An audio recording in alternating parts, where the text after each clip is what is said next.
Dinas Kesehatan Provinsi Kepulauan Bangka Belitung melaporkan ada 3 orang yang terpapar COVID-19 di wilayahnya. Dari 3 orang itu 2 diantaranya berasal dari Bangka Tengah dan 1 orang dari kota Pangkal Pinang.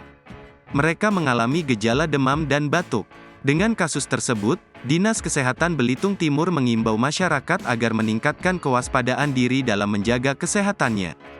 Pelaksana Tugas atau PLT Kepala Dinas Kesehatan Kabupaten Belitung Timur, Ihwan Fahrozi, mengatakan, pihaknya sudah menerima surat edaran dari Kemenkes terkait upaya-upaya yang harus dilakukan dalam menyikapi merebaknya kembali virus COVID-19.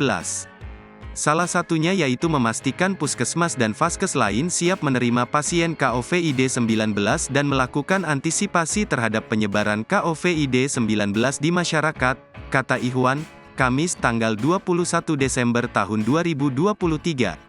Saat ini, lanjutnya, masyarakat harus memakai masker lagi jika memang lingkungannya banyak bergaul dengan orang dari luar daerah.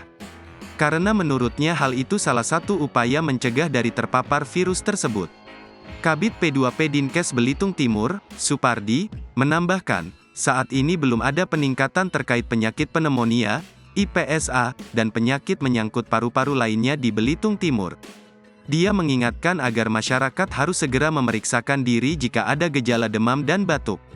Segera periksakan diri jika merasa badan tidak enak sebelum menularkannya kepada orang lain, kata Supardi.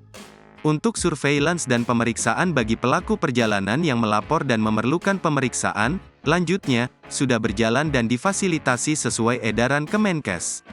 Alhamdulillah kebetulan UTK rapid test kita masih ada stok.